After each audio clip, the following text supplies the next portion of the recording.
Rose Boll, thank you so much for joining me today over Google Hangouts.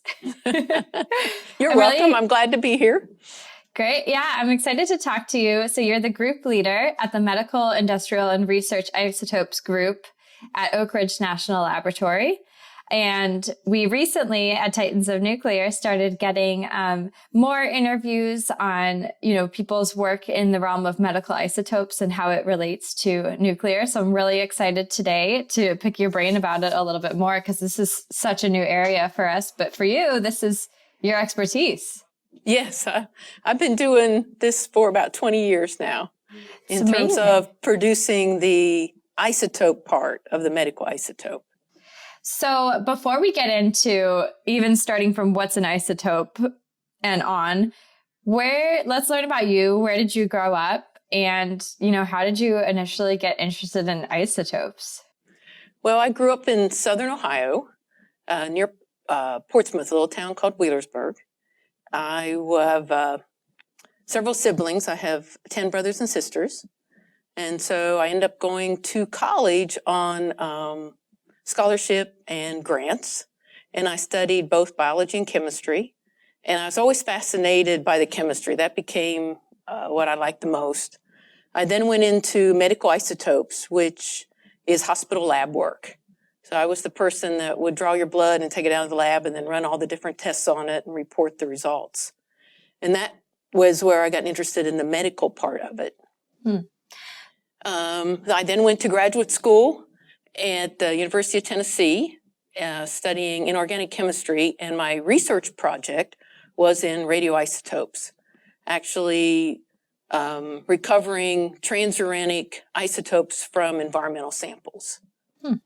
And I did a postdoc at Oak Ridge under Saad Mirzadeh, and that's where we started recovering actinium-225, thorium-229, which is one of the biggest contributors to targeted alpha therapy right now. I can tell already by your story how much you love the technical details and the technical aspect of your work, which is perfect for, your role and where you work. But to get into sort of really dig into the background of how you got interested in it, what made you study biology and chemistry in the first place? Did you think maybe that you were going to go and be a doctor, or were you just interested in bugs and Well, I always loved the science part of,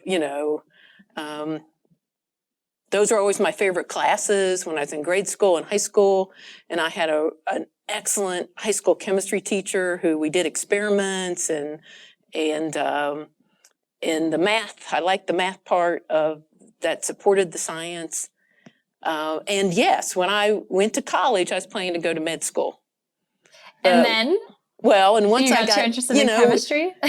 Yeah, because then for med school, they had more emphasis on taking the biology classes, but I really liked the chemistry better. Yeah. So that was where I decided, okay, I just want to stay with the chemistry part. And rather than going to med school, that's when I went into the hospital lab work, because that combined for me both the medicine and the chemistry part of it. And so. Yeah. And were your siblings and your parents in the medical field as well? And that was a push for that? Some of my siblings were paramedics. Okay. But my father actually, and my parents grew up as farmers, and my father was electrician refrigeration work. And I would follow him around. He would take different ones of us and go when he was working on refrigerators, and he would teach you the theory of, the Freon and how it expanded, and, so he was scientific bent as well. Yeah. But I also have sisters who are artists. I have 2 sisters who have a degree in art, so they're very creative people. So we were a mix. Yeah, no, that's great. It sounds like an out-of-the-box sort of thinking family. Yeah, you guys really like to sort of get into the details of things because, most people wouldn't teach their kids about Freon or the work that they're doing for refrigeration, but. Yeah, we did. And he would, as a farmer, he would stay with the latest farming techniques. This is in the early 1900s, 1940s, he was doing crop rotation and the latest things that were coming out. And he would talk about that as we were growing up and the latest fertilizers and what worked better. So yeah, I definitely was influenced by my father. Yeah. You can tell. And did you guys, so when you said, okay, I'm going to go with chemistry, I'm going to go to graduate school to study this more in depth, and eventually ending up in the nuclear field, sort of what did your family think of that? Did anybody have impressions already of, the nuclear field? And did they know what medical isotopes were? Did you know what medical isotopes were before you really started studying them? No, not really. I, as a med tech, was aware that there were radioisotopic tracers that we would use in doing some of our laboratory experiments, but not in application for like treating cancer. I really hadn't encountered that. That came later in time. There were, technetium-99 is used as a measuring tool. How well does the heart function? Can we image this isotope? But not as something as a cancer treatment. Mm-hmm. So I really was not aware of that until I started working at Oak Ridge with SOD in terms of the alpha targeted therapy that is being developed now. Yeah, and so why don't we can start to get into the technical about what is an isotope and, what was some of your early work in the field? An isotope is a form of an atom that has a different number of neutrons. And a friend of mine who teaches school always uses the example of a Coke or a Coca-Cola. There are different kinds of Coca-Cola. There's caffeine-free, there's diet, there's regular, but they're all Coke. They just all have one aspect different about them. And that's the way isotopes are. I could have sodium, and they're all sodium atoms, but sodium 22 and sodium 24 have a difference of 2 different neutrons. So they have all the chemistry of sodium, but because of the different number of neutrons, their radioactive decay may be different. So in the world of inorganic chemistry, I'm only worried if I'm working with a particular element. I'm working with element iron, I'm working with thorium, and they all behave chemically the same. In the radioisotope world, what I'm looking at is their decay capabilities. What particles are coming out? So when they have different numbers of neutrons, some things will decay with alpha particles, some with beta particles, some with just gamma energy as it rearranges the nucleus. So that's why isotopes become important if you're in the radiochemistry world. Mm-hmm. But if you're just talking about elements, elements have a set chemistry. Is that what you're looking for? Yeah. No, that was great. We usually don't use a lot of metaphors here, but that was a really nice one. I'd never heard that before. And so then you said you went from graduate school to Oak Ridge, right? Yes. So how did you make that transition? Sorry, go ahead. I became a postdoc. I assume so a lot of people, when they complete their PhDs, will go for 1 year or 2 years in a postdoctoral position. So you're not hired full-time as a full employee, but you're there to help with a certain research project. So it's kind of like you're gaining experience. And that experience then later helps when you go looking for a job. People do internships. So that's what I was doing as a postdoctoral internship.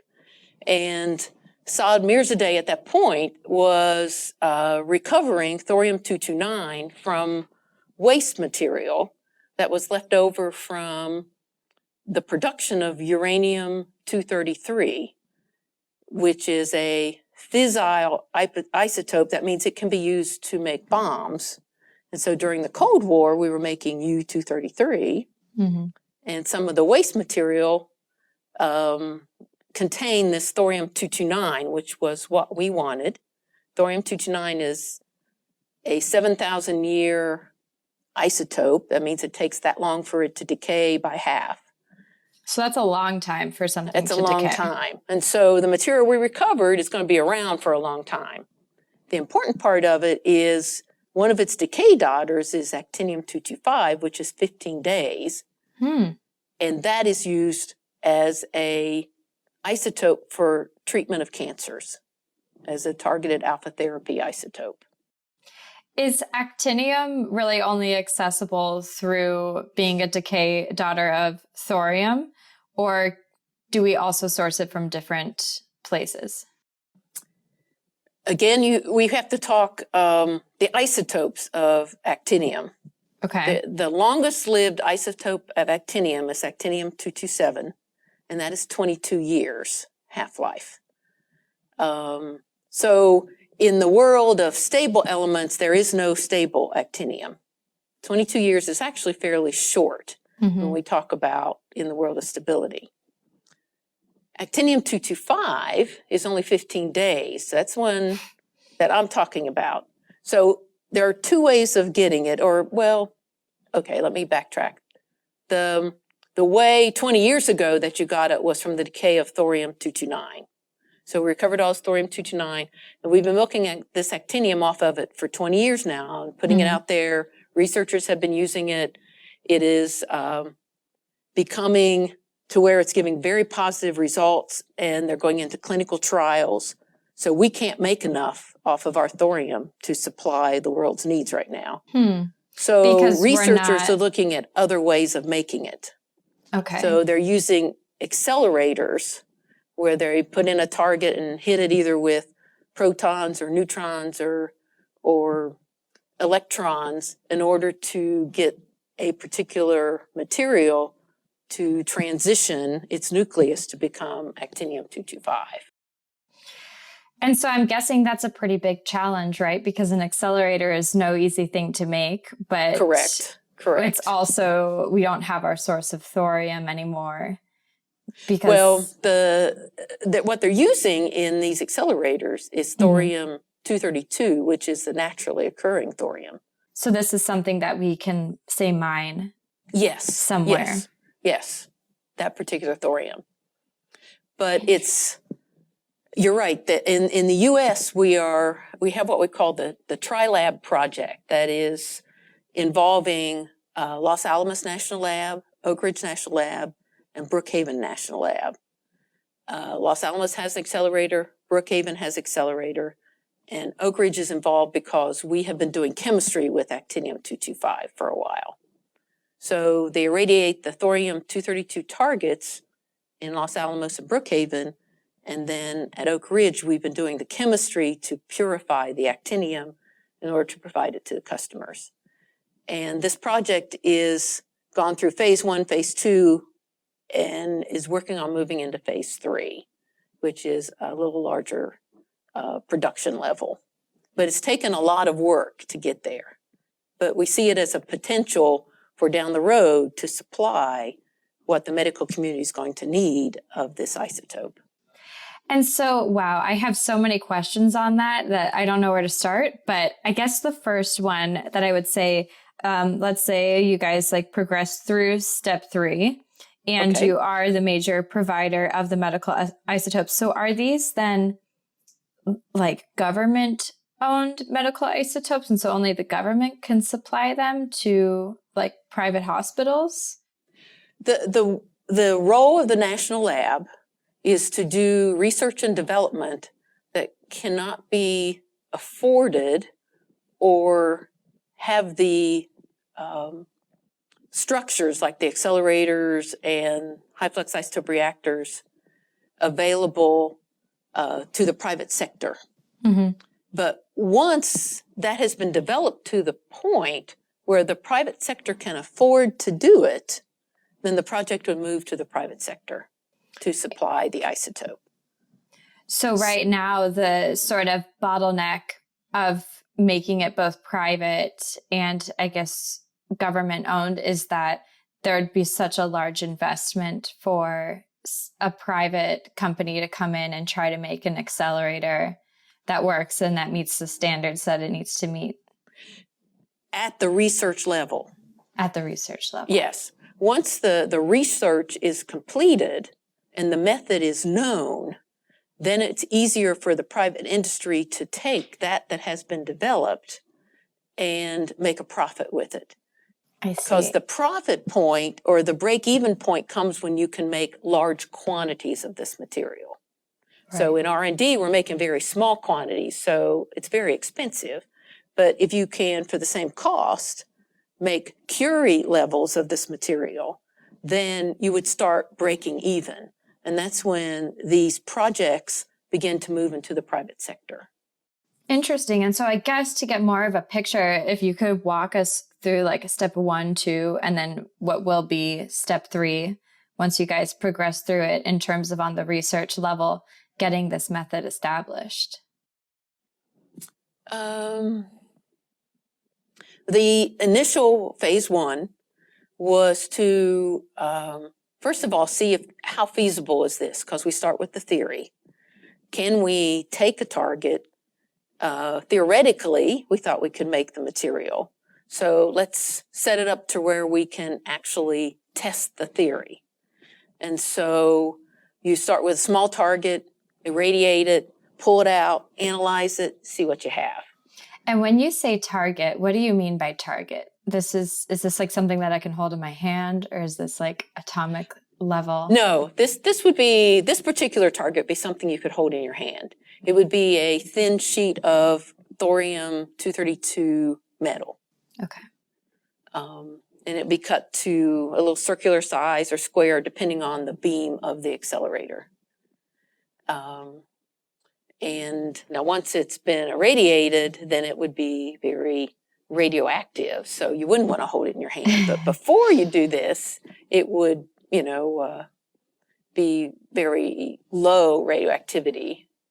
And you could have handled it. We'd probably done it with gloves or something, but you've been safe. And when you guys are doing this theorizing, how many people are in the team? How many different theories are floating out there? How long did it take you to really narrow it down to a few that you would actually test out? Well, I wasn't involved in the project at that point, but there are several published papers out there from all over the world, Europe, Canada, Australia. They're all looking at this need, and different researchers are proposing ways to produce it. And so part of the decision on which method to use was, what tools did we have? When we have accelerators, proton beam accelerators. So that was one of the reasons we chose that method to go with. So it's a priority. It's more of a priority to try the theories that you say you already have everything you need to start testing for tomorrow than to make some more out of the box theory that you say, okay, we're going to build the equipment to test it and then do the theory? The equipment is very expensive. So if, you can work with cyclotrons that are at other facilities or reactors that are other facilities to test out different theories. And if one theory is better than the other, then you would look at the cost of building the equipment that you needed to make it. But the accelerator theory had very good possibilities. So that's why investment was made in pursuing that. And then step 2 is that theory being tested. And so I'm guessing it was tested at Oak Ridge, as you were mentioning, amongst a bunch of other different laboratories across on a global scale? There are other laboratories on the global scale that are looking at the same method because they have accelerators. And if this isotope does become widely used by the medical field, I think all these places will need to be invested in producing the material because a lot of actinium-225 will be needed. So we have conferences worldwide for people who are involved in targeted alpha therapy, and reports are made of both the isotope production, the application at the clinical level as well as at the production level. So there is a good collaboration among scientists worldwide in terms of what's happening and trying to help develop the targeted alpha therapy for cancer treatment, because we're seeing some very positive results there. And you mentioned there being a rise in the need for actinium. Is that because it is working so well in the clinical trials right now that it could be used across, treatment for multiple other illnesses? Or is it because we're seeing a rise in cancers? Or what's the reason that we have a demand for actinium-225? I think it's because the application to different cancers has been showing positive results, and they're starting to look at a larger variety. Glioblastomas with our brain cancers, they've been treating those. Metastasized prostate cancer, they've seen really favorable results there in terms of attacking all the metastasized sites. If you have a solid tumor and it is removable surgically, that's still the best treatment. But when something metastasizes, you have chemotherapy options. Some work, some don't work.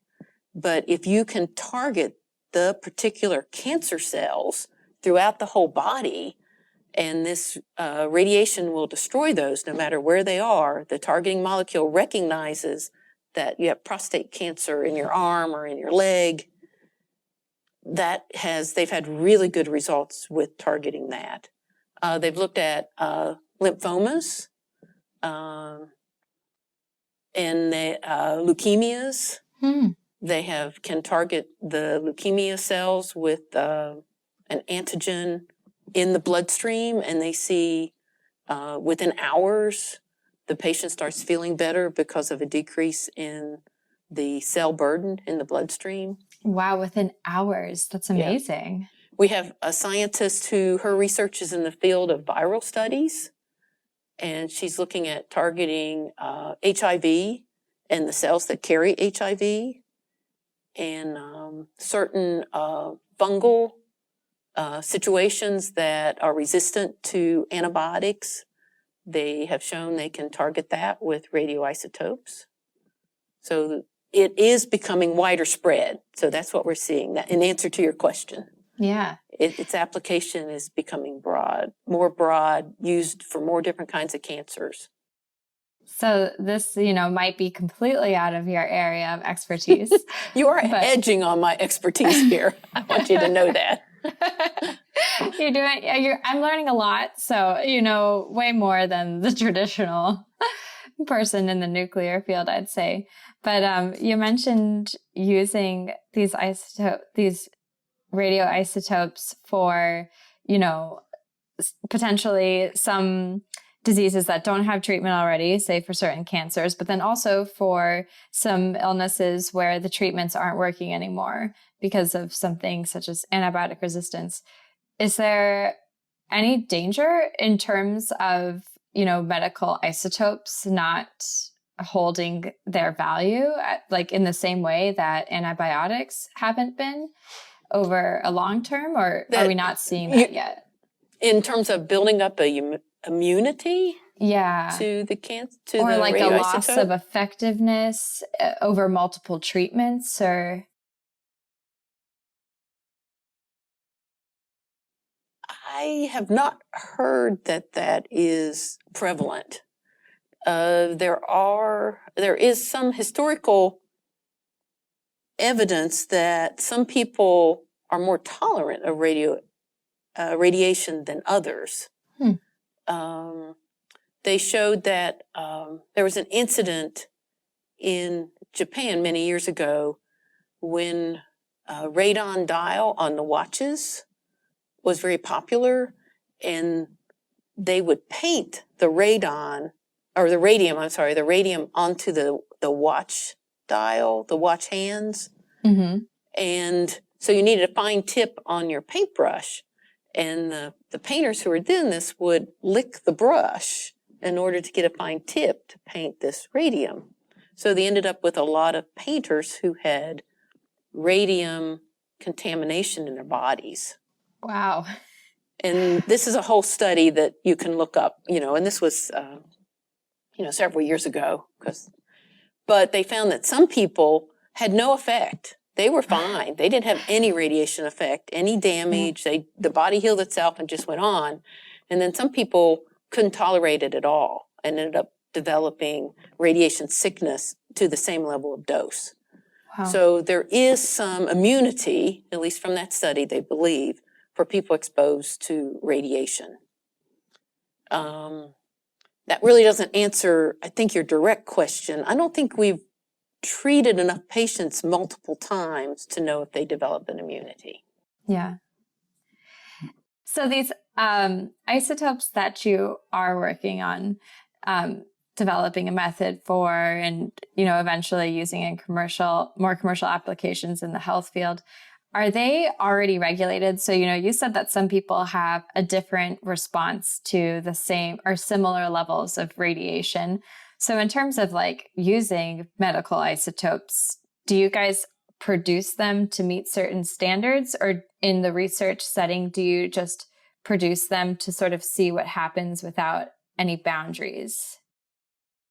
There are different levels of regulation depending on where you are in the research. My studies would have a different level of purity regulation requirement, even though you do have regulation then when you go into clinical trials with humans. The material has to be pure. I produce the isotope, so I produce something that is used to make the drug, the delivery drug. So the radioisotope I purify is used to make the drug. And we have certain levels of quality standards that we have for that we present to the user. So they have to approve the levels of quality as well as we self-approve or, strive to get it as best as we can. But once you get, and your first clinical studies are just very small levels to prove that the radiation exposure is not creating problems for the patient. So usually they don't, in the early studies of a clinical trial, they're not getting enough, and this is normal for drugs, just non-radioactive drugs as well, that they really don't have full treatment of the cancer, but they find out whether there are any side effects that are going to come into play before they let you go up to a larger dose level. But as you approach phase 2, phase 3, and then drug approval, we have to meet FDA levels of quality on this material called Good Manufacturing Practices, CGMP.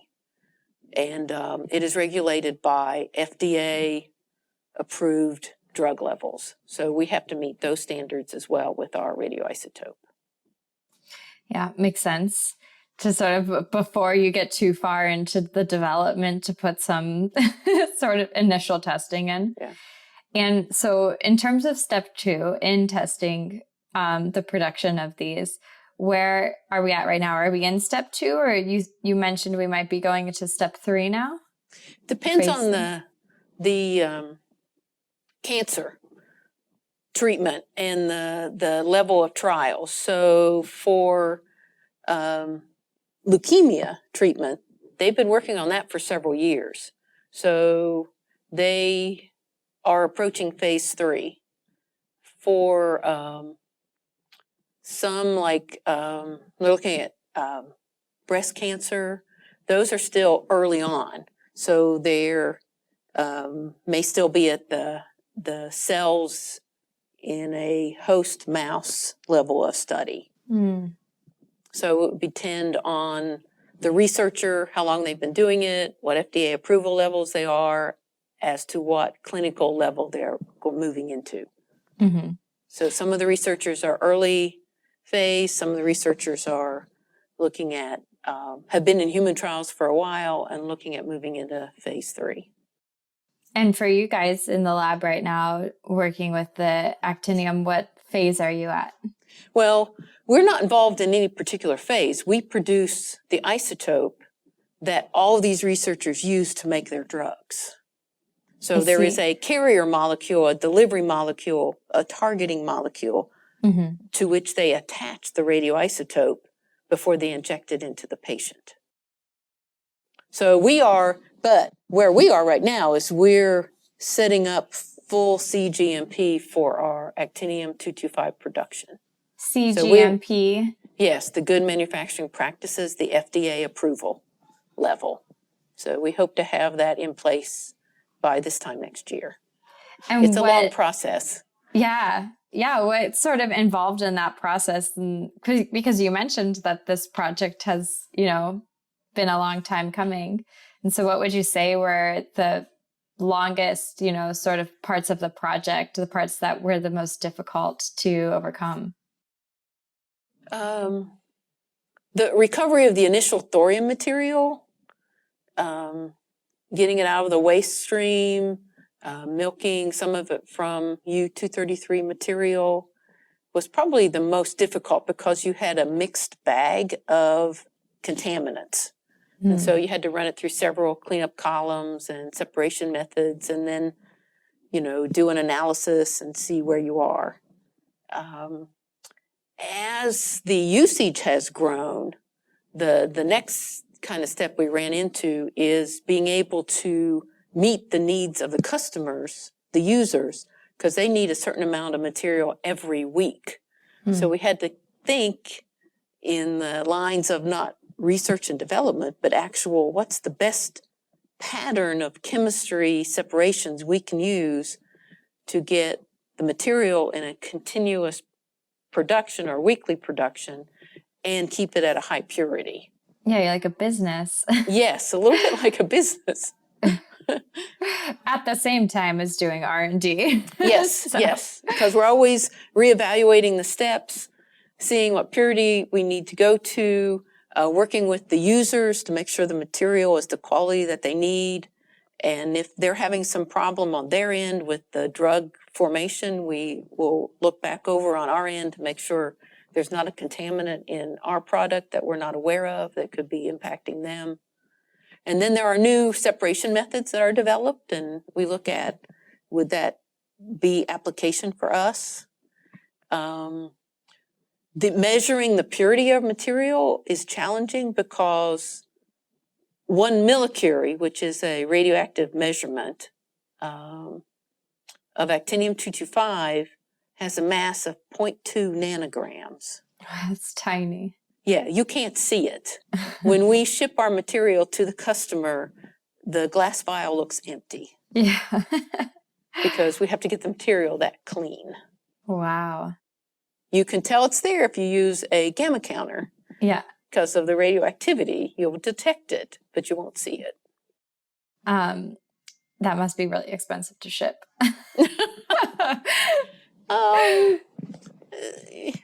So. Not, we ship by UPS or, commercial carriers, but there's certain regulations on the package. Yeah. So we have to have it packaged in such a way that all the radioactivity is shielded. And, we've been doing it for a while, so we're pretty good at it. And so back to the first sort of challenge area that you discussed, when you get the waste essentially, or like the spent material, it's not like, it doesn't come with a list of everything that's in it, right? Because you said Correct. It's like mixed waste, but it's not even mixed and identified. It's like correct. Mixed and anonymous waste. Yes. And it's got radioactive and non-radioactive contaminants. Interesting. So, yeah. And it's was sitting in tanks, and so things leach, different metals leach out of the walls, and even something, at our level of purity, leaving something in a glass bottle for a long time, you start leaching calcium and silicon out of the glass that ends up being contaminants in our very small amounts of actinium. So we will use Teflon containers sometimes just to maintain the purity level that we want. So in that original material we were cleaning up, it was to be disposed of, and just, we were lucky that we caught it before it went away. Yeah. So it had all the leftovers from production processes dumped in those tanks. Right. And I mean, what if, I know it sounds crazy, but why don't we just go and we unbury some of, the other waste that we have stored at sites like Hanford and use those for research? Is that not a possibility? Not for this particular isotope. Okay. The U-233 was made at Oak Ridge National Lab.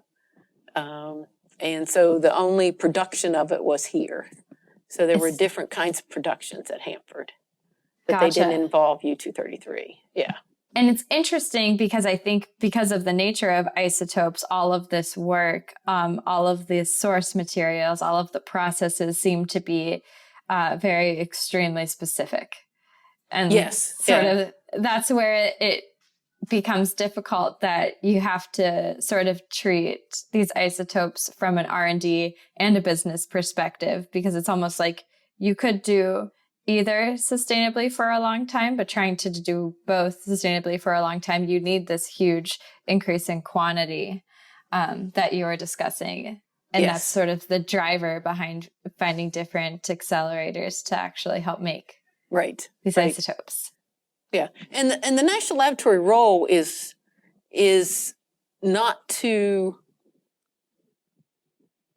be a producer of things that become a routine and can go out and be supported by the public sector.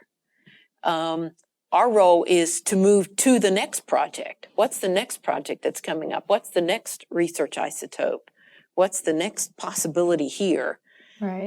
Not to be a sustainer of routine production.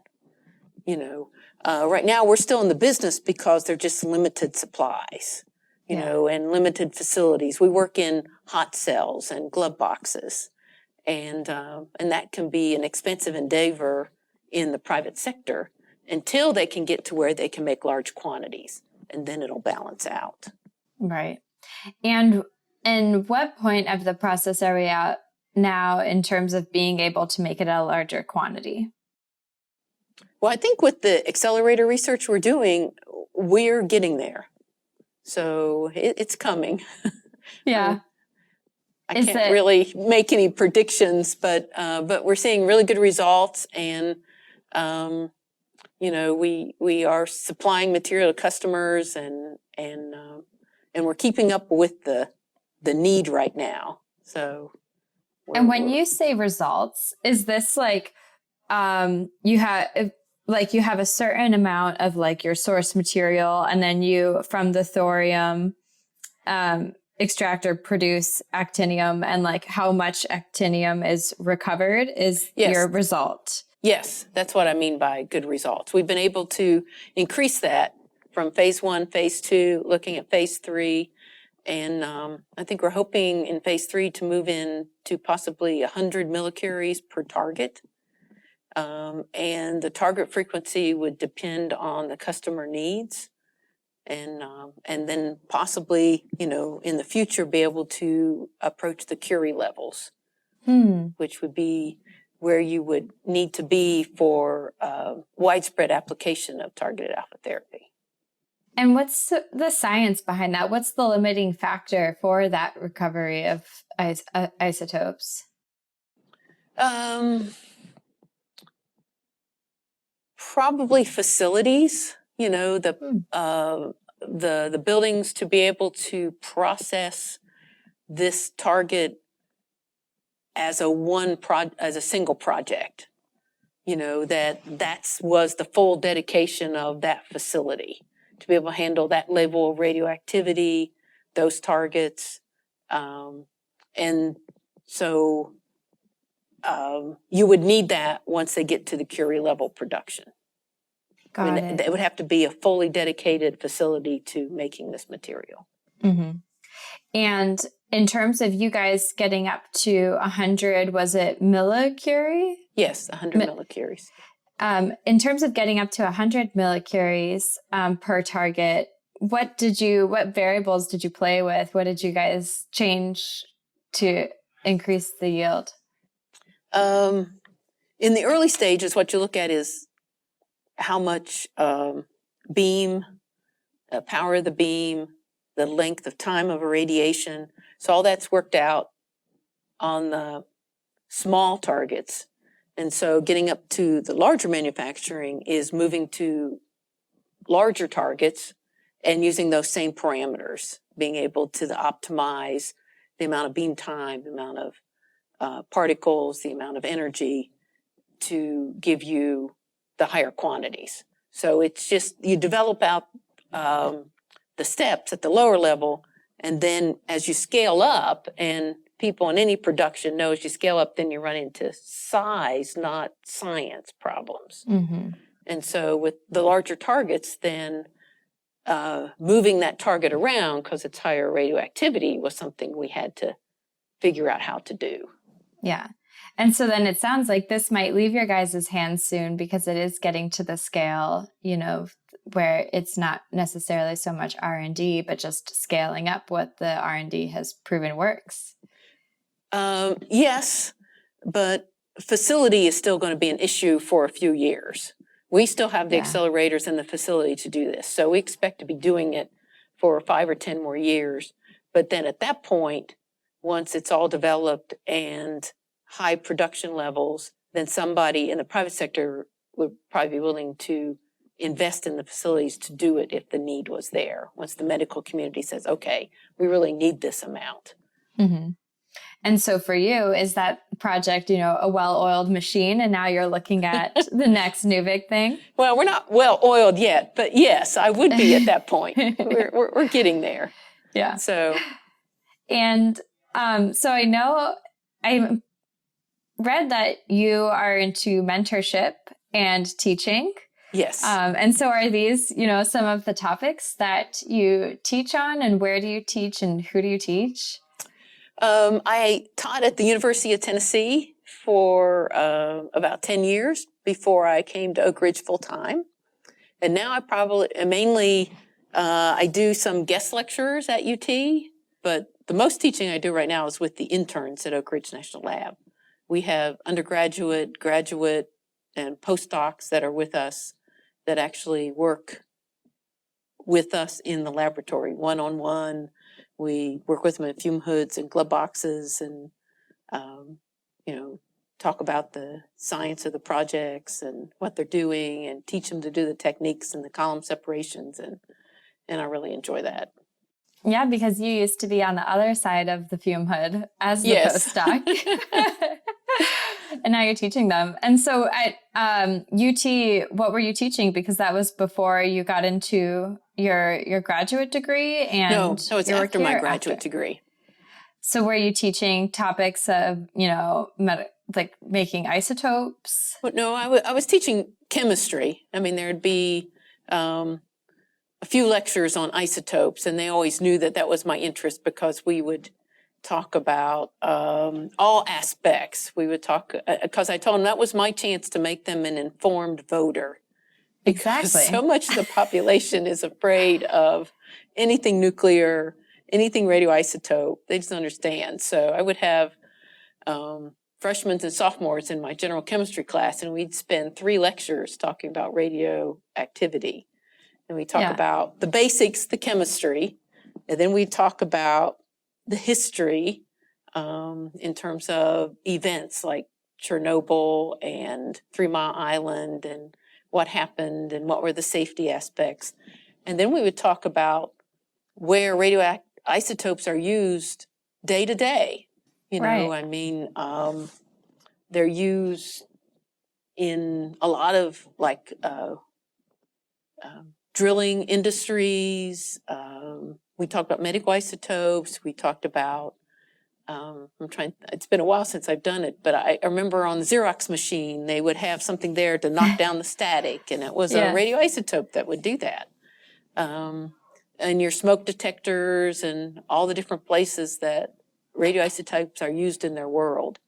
We talk about background. We're all exposed to a certain level of background radiation. No one has ever been on your earth that hasn't had some radiation. You just don't exist here without it. And I'd love to say, has anybody been exposed to radiation? So many people would raise their hands, and then I'd say, oh, by the way, you all have been. So. And what was their response? Were they always surprised? Oh, they were. And Isn't that amazing? Huh? Isn't that amazing that nobody really ever teaches it to us, until we go in a college class and get lectured to by someone such as yourself, that nobody teaches us that what a radioisotope is, or that we're exposed to radiation, or that it could even be good for us. Right. And there are different theories, and we go through the homeostatic theory, and that a little radiation is good for you, and that zero radiation is good for you, and yeah. Yeah. And so in terms of, the future and training people to sort of be more aware that radiation might not be bad and could actually be used for a lot of good purposes, do you think that, education is the route? How would we ever teach this to people that maybe never go to college? Well, it would, it could be easily incorporated into science classes, in elementary school or high school, earth science. But part of it is that the science teachers get exposed to this. We even have our people who teach at that level who have not had necessarily a lot of exposure to radioisotopes. So, right. And I think, I think education's the key. I think it has improved. I want to say in the last, since I was a kid, there's not as much, I don't see as much fear out there, as much concern that it's there's going to be an explosion next week and we're all going to die from nuclear weapons. That there are things that are positive about it in our world. And I think the younger generation is seeing that more and more. And that might be because there's so much more technology stuff in their life than there was, prior to computers, or as I'm speaking to one who had never existed prior to computers, right? That's a really interesting perspective in terms of thinking that maybe the younger generation is more comfortable with nuclear and radioactivity because it's technology and they're used to more technology, because I think most people don't think much about how much their energy sources are dependent on good technology. Or, with nuclear, you think, oh, that's something that I don't understand, so it's technology. But with just, burning coal or oil or natural gas, you don't really think that much about all the technology that goes behind making that process work as well. And so I never heard it from that perspective before, of it not just being about some crazy, it's like a physics experiment, but no, it's like actually technology, because it's a plant.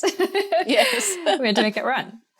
But it makes sense that you think about it that way, because you do work on accelerator technologies and trying to... Well, and it's an energy source. Radioactive decay is simply a particle being accelerated by energy from the nucleus. So we try to trap that energy and use it for good on the molecular level. That's what targeted alpha therapy is all about.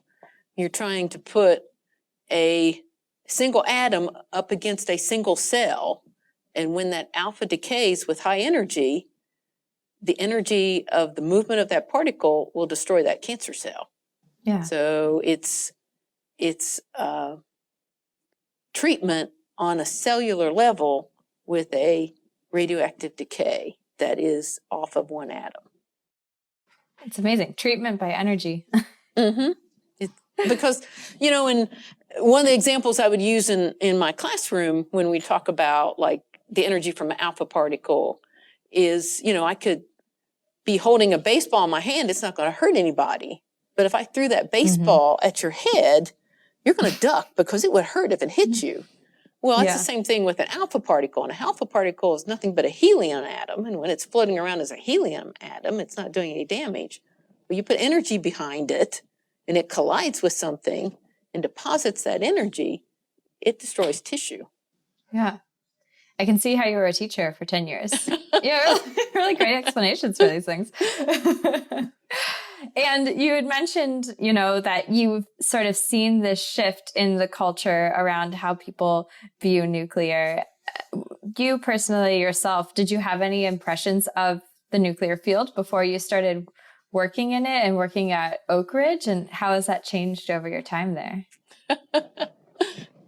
Well, I do reflect when I was graduating high school and, coming college, there was a lot of Greenpeace movement at the time, and they were totally anti-nuclear.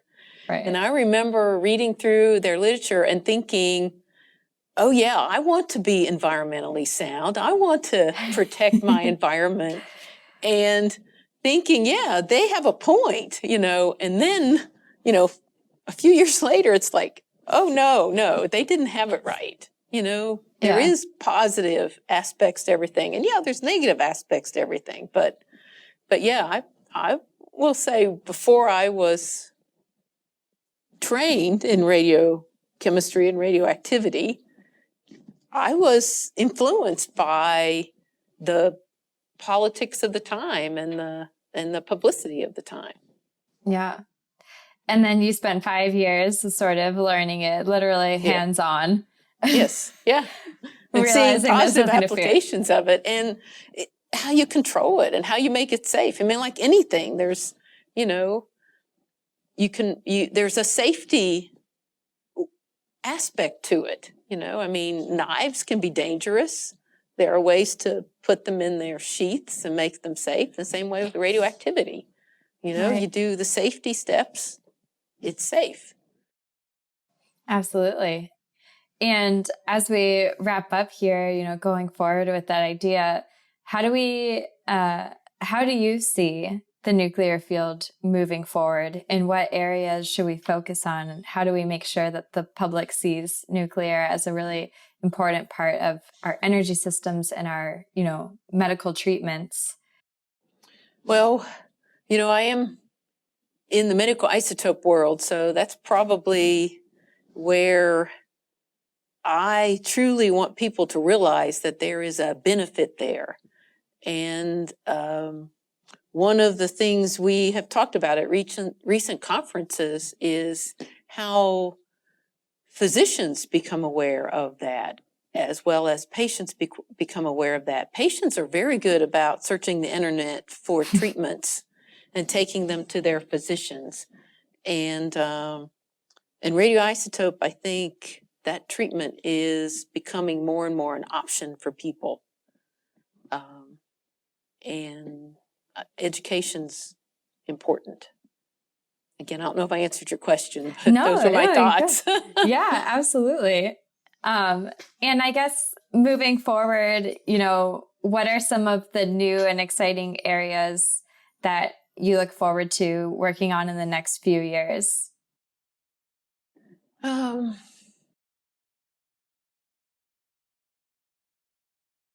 My expertise is in the purification of the isotopic material in order to provide it to the researchers who are making the medicines for treatment. So I'm looking forward to improving those separation techniques and purifying them and bringing our material up to pharmaceutical standards, the good manufacturing practices implementation, and teaching younger researchers and staff how to do it. I'm towards the end of my career, and there's a lot that I want to see continue that I have worked on because I think they're very beneficial. So I see my role right now as a teacher more so than anything else. Absolutely. I look forward to seeing your work in future years being carried on as well. Rose, Boll, thank you so much. Thank you. Thank you.